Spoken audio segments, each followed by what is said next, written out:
السلام عليكم ورحمة الله وبركاته. وإذا السلامي الحمد لله. أنا أدو فرح سنة يرد maanta inaan mar kale wada qaadanayno cashir ka mid ah cashiradii Excelka tutorialskii horey inoogu socday.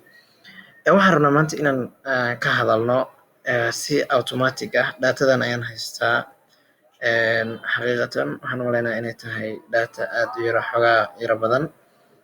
Marka waxaan rabnaa si automatically inaan u barano maanta sida loo hagaajiyo waxa la yiraahdo table-ka ama table creation.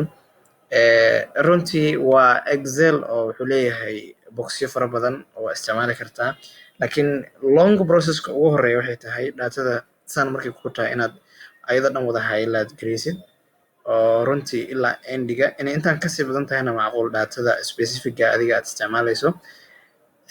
Kadibna aad tagtid halkan hoos soo draw gareysid, kadibna drop down-ka aad ka select gareysid all borders, micnihii ay noqonayso in table-ka hadda aad select gareysay. Kadib inta bold aad ka dhigtid color aad u yeeshid. Xaqiiqatan waqti fara badan bay kaa qaadaysaa, laakiin waxa oo idil waxaan rabnaa inaan sameyno wax ka fudud oo si automatic ah adigoo weliba isticmaalayo waxa la yiraahdo shortcuts keyboard-ka ah si automatic ah inaad runtii u sameyn karto. Marka waxa ay tahay sida loo sameynayo waxaa isticmaalaysaa control T ayaa isticmaalaysaa si automatically any place oo kamid ah datada gudaheeda ayuu kaasaa ku yeeli karaa. Haddii aad doonayso waa wada select gareyn kartaa oo runtii waqtiga kuu saamaxa ama kuu suurtagal noqoto. Haddiisan ahayn any place oo kaasaaga uu yaalo inta kamid ah ayaad maaragtay ku daynaysaa, kadibna waxaad leedahay control T baad taabanaysaa. Intaa kadib create table tam ayaa kuusoo baxayso. Halkan where is the data for your table. Already datada wuu select gareeyay sidaan hadda arkayno. Marka hoos waxaa jira meel calaamada tick saaran tahay my table has headers. Of course kanaga hadda wuu leeyahay, marka okay baan automatically leenahay. Waa ku kaa si qurux badan buu kugu hagaajiyey oo automatic ah datadii wax walba oo weliba different colorization leh oo si wanaagsan u hagaagsan. Ilaa iyo kor ilaa hoos datada meesha u dambeysana waa dhammaan wada table ayay noqotay. Marka masha Allah waa nooca. Haddii aan ku celino waxaa la isticmaalaya waxay tahay datada meel gudaheeda ama qayb ka mid ah unbaad saaraysaa as far as aysan ahayn table-ka u horeeyo. Waxaad taabanaysaa control T. Haddii aan termkan fiirino ama waqtigan hadda aan dhahno my table has headers tigta aan ka qaadno, xaqiiqatan wuxuu noogu hagaajinayaa wuxuu siinayaa header kale oo gooni ah, asaga u gooni ayuu siinayaa, balse aan runtii u dayna inay calaamada tig saarnaato si already header ah haysto uu kugu hagaajiyo. Waana ku kaa iyadoo si aad iyo aad u wanaagsan.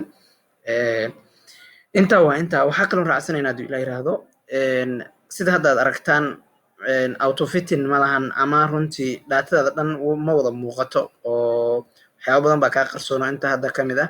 Marka waxaan rabnaa all these tables dhammaantood qaar badan baa wada qarsoon. Marka kan hadda intii inaad geyso kaa rabaa si aad u yareysid.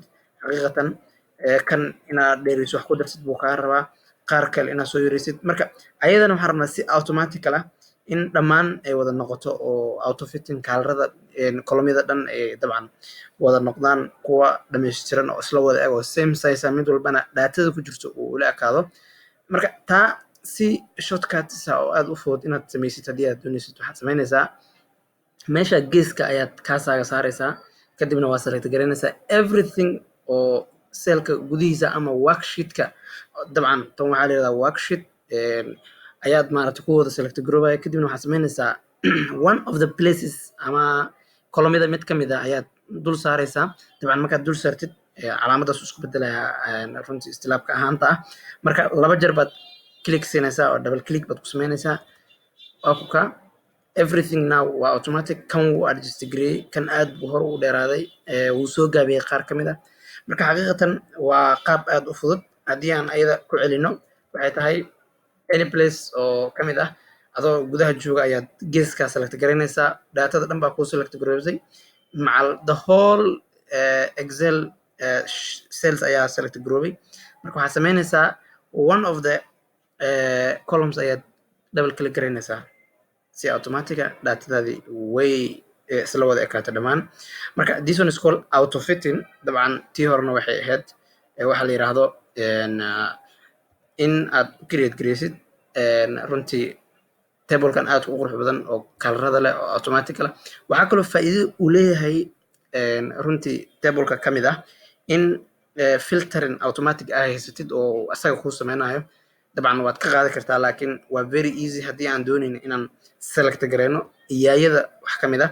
filter marka waxaa leedahay marka inaad la soo harta ama ay kusoo baxda keliya aad doonaysid specific data oo gooni ah. marka haddii aan hadda select gareeyo 2000 oo keliya waxaa ii soo baxaya only datada 2000 oo keliya, macnaa way yaraanaysaa markaan inta hore way ka yaraanaysaa. halkii baan ku laabanaya waxaan sameynayaa dabcan 2001 baan haddana dooranaya 2001 2001 intaas ay soo baxday. marka it means datadii oo specific oo haysatay ayaad runtii u baahan tahay ayaad la soo baxaysaa. tana waxaa ku fududeeyey runtii in tableka quruxda badan ee aan hagaajisan karta si automatic ah ayaa ku fududeeyey. marka insha allah haddii la yiraahdo halkaa baan ku joojinaynaa. wixii kaloo comments ama runtii aad ka qabtid ama su'aala oo aad inoo soo gudbin kartaa qaybta runtii commentska insha allah. assalaamu calaykum waraxmatullah.